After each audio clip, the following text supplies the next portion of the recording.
За хэдэн асуулт байна. Өнгөрсөн яг эдэд бид нэр төсвийн байнгын орооны тогтоолоор аудитын сэдвээ баталсан л да 17 онд хийх ажлыг нь. Тэгээд энэ тогтоол маань миний гар дээр байна л да. Тэгээд нилээд нь бас энэ 18 он руу орж ирсэн байна.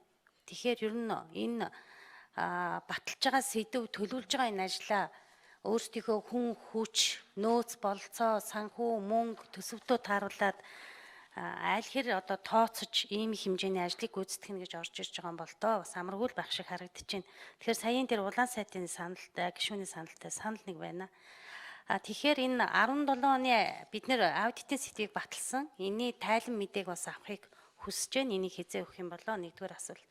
Хоёрдугаар асуулт шилэн дансны тухай хууль, орон нутгийн хөгжлийн сангийн зарцуулалтын тухай, за мөн адилхан энэ хөгжлийн бодлого төлөлтийн тухай хууль, захиргааны ерөнхий хуулийн хэрэгжилт гээд нэлээд олон хуулиудын хэрэгжилт ямар түвшинд явж байгаа талаар өнгөрсөн энэ 17 оны аудитын сэдвээр тусгагдсан байна л да.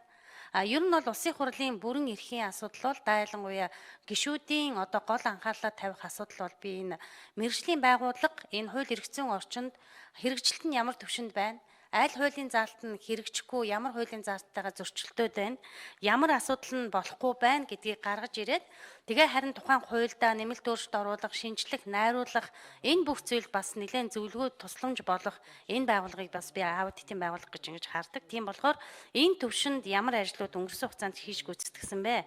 За 3 дугаарт нь 2018 оны сэдв батлах түвшинд төсвийн орлогыг нэмэгдүүлэх энийг хэд байгаа уул уурхаануудаараа дайрах биш, харин эдгээрийг нэмээд бас төсвийн орлогыг нэмэгдүүлэхэд өөр одоо ямар бодлогын чиглэлтэй ямар арга хэмжээг авч хэрэгжүүлэхээр энэ одоо сэдв дотор ямар одоо аудит хийхээр орсон бэ гэсэн юм асуудал байна. Дөрөвдүгээрт нь за 4 төрлийн аудитыг хийхэд мэдээж хүн хүчний нөхцөл болцоо амаргүй хүнд байна. Энэ тал дээр сая 18 оны төсөв батлахад эсвэл цаашлаад ер нь энэ хөрөнгө санхүүгөө төсөв санхүүгээ нэмэгдүүлэх юм уу? Эсвэл энэ байгаа нөөцөд тулгуурлаад өөр одоо ямар зүйлийг улсын хурлаас хүсэж байна вэ? Энийг нэг хэлж өгөөч. 5 дугаарх одоо миний сүүлийн асуудал маань юу вэ гэхээр төрийн өмчит компаниудын асуудлыг бидний гишүүн болоод орж ирэхэд нэлээд хурц яригдсан. Маш их алдагдaltaй, маш их өндөр зардалтай. Тэгээд үр ашиггүй. Тэгээ энийг бас одоо ер нь бол бас хуулийн дагуу хувьчлах гэх мэтлэн асуудал байсан. Энэ үйл ажиллагаа хэрэгжихгүй л яваад байгаа. Тэгэхээр энд нийцүүлээд ямар үйл ажиллагаа хийхийг төлөвлөж байна. Ер нь төрийн өмчит компаниудыг нэг өршлөн шалгана, үзэн харна гээл бас л ингээд тусгагдсан байж байгаа. Нилээд хэмжээний алдагдaltaй болоод байгааг бас би бас хэлж илэрхийлжсэн яг өнгөрсөн 1 жилийн өмнө. Тэгэхээр энэ түвшинд ямар ажлууч хийж гүйцэтгсэн. За яг хөө цөөхөн нэр дурдаа тэр иргэний эсхийн ерөнхий газар ТОСК, автобаз эдэргсэн асуудлууд байна. Зөвхөн энэ дээр хараа энэл тавиад байгаа мó эсвэл бусдууд нь ямар түвшинд ажиллаж байгаа үр ашигтай ажиллаад энэ түвшинд орж ирэхгүй байгаа мó гэсэн асуудал байна. За хамгийн сүүлийн асуулт нь өргөн барьсан мэдээлэлтэй танилцлаа. Мэдээж байнгын орооны тогтоол шийдвэр гарна. Байнгын орооны тогтоолын төсөл хизээ ирэх вэ? Хэрхэн яаж батлах? Тэн дээр бас үүрэг чиглэл бүхий заалтыг оруулах хүсэлтэй байна гэдгийг. За ийм 6 асуултыг асууя. Зайлын шаналаа 20 дугаар гарах ба.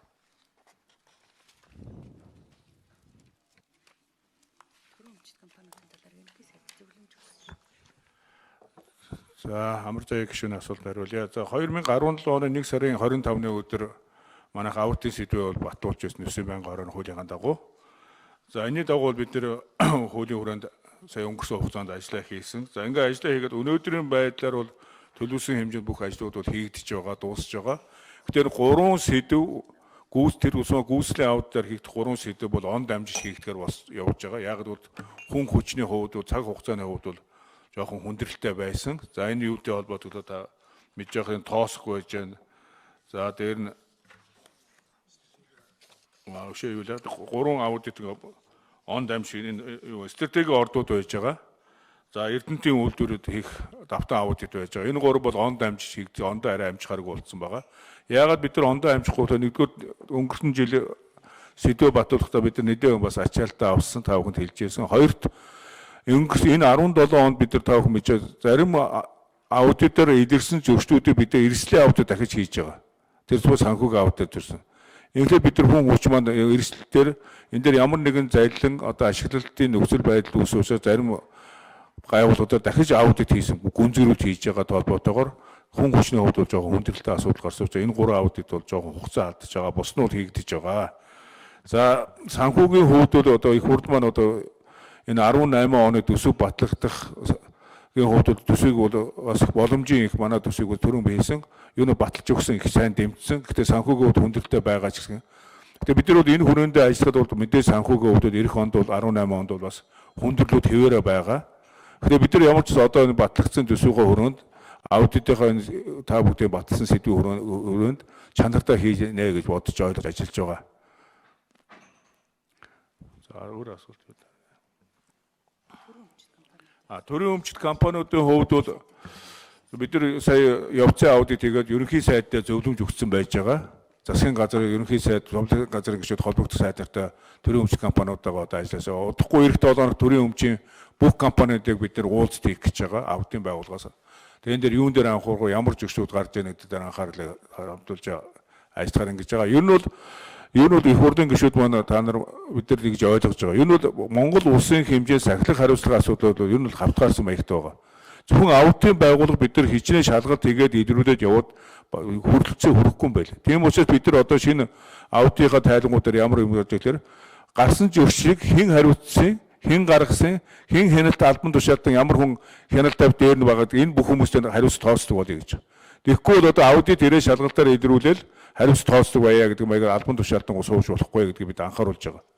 Тийм учраас дотоод аудит байгууллага тэр байгууллага албан тушаалтан дотоод хяналтуудаа сайжруулж өөрсдөө дор бүрнээр төрийн Монгол улсын хэмжээнд төсвийн зөв зохистой зөв хуулийн дагуу ашигладаг байх сахилах хариуцлагыг сайжруулах гэдэг чиглэл өгөөд ажиллаж байгаа.